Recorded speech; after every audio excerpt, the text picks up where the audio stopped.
Hello, Tony Bongiovi. Thank you for being on my program. Happy New Year. So thanks for having me, and Happy New Year to you. Can you tell me about your background? This is Anthony Bongiovi, Motown Record recording session engineer. Can you tell me a little bit about Power Station? That's the first studio that I built and owned. I bought the building from the city of New York. It was an abandoned building, and it used to be a Con Edison power station for transferring trains is what that was. So that was a power station for that. And so I just called the studio Power Station. I built my studio there, building, and I moved in there, and I lived in the building. I built the first multi-track studio that was ever designed from inception to be, and that was the first time that had ever been done. No one ever did anything like that before. Worked with a lot of artists. I went to Detroit. I worked at Motown. Worked in the music industry since 1965. I stayed at Motown until about 1971, 72.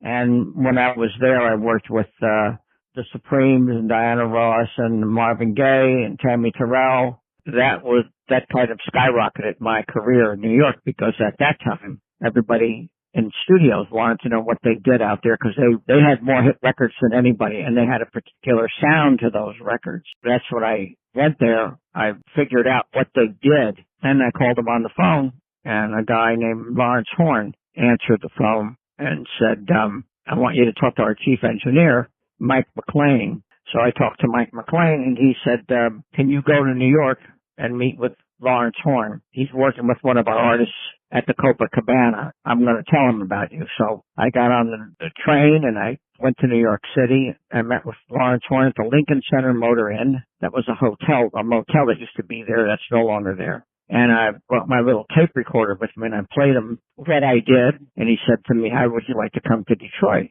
to come to Motown? And I said, yeah, that's great. In my opinion, that's like asking a kid if he wants to go to Disneyland. So I said I had to get permission from my parents to do that. So he came out to New Jersey, and he talked to my parents, and he said that I would be taken care of, because I was still in high school. And they said, and I'd never been out of the state of New Jersey. They said they'll have a guardian there to watch over me. I basically stayed at the hotel, and they took me down to the studio, which was only a few blocks from the hotel. And that's where I learned and saw what they did. And when I went back to New York City and they found out that I was there, then all the studios that I tried to get a job in that wouldn't let me work for them because I'm not a musician, just about every studio I went to wanted to hire me. That started my career. At what age did you start? 17 years old I was. Yep, that's when I first went out to Detroit. I was only 17. I became interested in audio when I was 13 or 14 years old, and I built some electronic equipment, a mixer and things like that. Now you can go to the store and buy all that stuff, but back then there was no store to buy that. Everything was homemade. All the studios in New York, the equipment was made by the engineers there, so you couldn't do what you can do today. Go in a catalog, get a little 10-channel mixer with equalizers and all those other things on it. Now that didn't exist back then. One studio I went to was Regent Sound, and an engineer there named Bob Lifton. I said, I want to get an equalizer, and I don't have one. So he drew me a schematic for one, and I had to go down to one of the stores in New York City and get the parts for that. And then I built it myself. I was familiar with electronics. I built radio-controlled airplanes. I built an amateur radio, so I could do that stuff. I had a room in a garage in my house in New Jersey, and if you take the cars out of it, it was all concrete, an echo chamber, so it had a decay time. If you clap your hands, you could hear how long it would take the sound to reverberate. And then I measured the reverberation on one of the Motown records. It was Where Did Our Love Go? And I cut off what they call the incident, or the hand clap, and I just measured the echo sound, and that came out to a little over 2 seconds. And that's how I figured out what they were doing in Detroit. How did you figure that out? I used a little stopwatch, and I cut off the original sound, or the incident sound, and I just measured, and then I figured, they must have a very short decay time. So in my garage, I threw down some carpeting, and I clapped 2 pieces of wood together until it came to 2 seconds.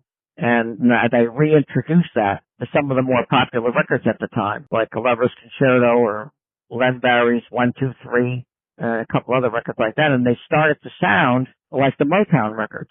So I wanted to see if, in fact, that's what they did. So from doing that, that's when I called Detroit, and I talked to Mike McLean, who was the chief engineer at the time. And then from there, he said, you want to come to Detroit? And I stayed at the St. Regis Hotel. First time I was ever in a hotel. I couldn't understand the menu. They had Chateaubriand, chicken Kiev, fettuccine Alfredo. And I didn't know what that stuff was. I'm a little Italian kid from New Jersey. You pretty much eat what your mother puts in front of you. So I called my mother up and I said, what do I eat here? I don't know what this stuff is. And my mother said, well, get the chicken Kiev and take the stuff out of the middle of it and then just chop that up and eat that. So I did. And they said, don't go out of the hotel. And I didn't. And they would come to pick me up, and they drove me over to Motown on West Grand Boulevard, 2648 West Grand Boulevard. The original studios are still there.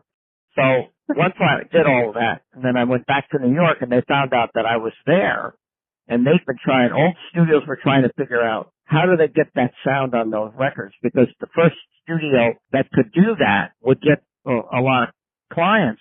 The Motown records at that time were the hottest selling records in the country, outside of like some of the New York, the Four Seasons and records like that. But the Four Tops, the Temptations, the Supremes, Martha the Vandellas, the Marvelettes, all those records were big hits. So the record companies wanted those same sounding records. And part of the Motown magic was the way they recorded the stuff. And I figured all that out. And that's how I got to Detroit. To this day, I had to have a card to get into the studio. I made a copy of my temporary card that expired in 1968, and I still carry that around with me. So that if you want to get in the studio, I had to use that card. In fact, whenever I go to Detroit and I stop by to visit, I show the guards that, and because everything is roped off there. So when they have tours, you can't go in the control room. They don't want you to do that. So when I go there, I show them my card. And I said, I was here probably before you were born, and I'm going in that room to sit down behind that little recording console that was built by them. And that's what I did. So what was it like meeting Berry Gordy for the first time? It was quite an experience. Going to Motown, it's like going to Disneyland. By the time I met Berry Gordy, it was 1968, and I recorded Love Child with Diana Ross and the Supremes. Tell me what it was like to be in the times of sex, drugs, and rock and roll. By then, I was commuting to New York, and I recorded Jimi Hendrix. I recorded the Crash Landing album at Media Sound, and that was all about drugs and that kind of thing. But I recorded a lot of rock and roll records with bands that did that. Was there any artist that you were starstruck by? One of my favorite artists was Carly Simon, and I liked her a lot. She was such a great singer and a great person to be around. And I produced the Ramones and the Talking Heads, and of course the Bongiovi band. That was my cousin. I brought him in. But when I met people like Bruce Springsteen and David Bowie, they were in the studios. It wasn't the same as if I met them in a restaurant or went backstage to meet them, because I never saw them performing. They were just Bruce and the E Street Band. So he was just a recording artist, and he treated me just like anybody else. And I talked to him not like he was Bruce Springsteen, but he was an artist. It didn't matter if it was Bruce Springsteen or the Ramones or any of them. You treat them all the same. Ozzy Osbourne was a great guy to work with, because he never wanted to stay in the studio. All he liked to do was go around the corner. There was a restaurant that I went to called De Tomas. All he wanted to do was go there and eat. He was pretty easy to work with. He just didn't want to, I worked on Bark at the Moon. That was my record. The first version of that record came out. It didn't do very well. So one of the executives from CBS Records, who I knew, called me and said, I got this record, and yet it needs to be fixed. First release came and sold 70,000 records. So I listened to it, and I said, I could fix this, but I need Ozzy to re-sing a lot of the stuff.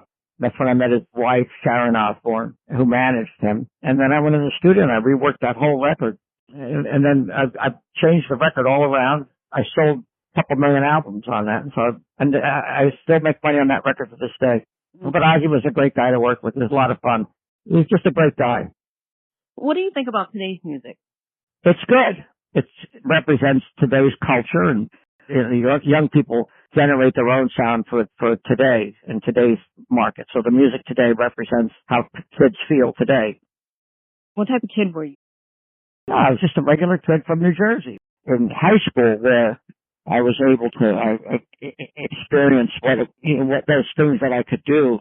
And I left the wood shop because I was able to build little parts for my model airplanes out of wood, and I learned all about the different tools. And because of that, when I built Power Station, I knew I needed to get a joint planer, radio arms. I knew exactly what to buy, and I knew how to work them. So that probably was the single biggest asset for me in high school. Besides, I had a geometry, and I was real good at that.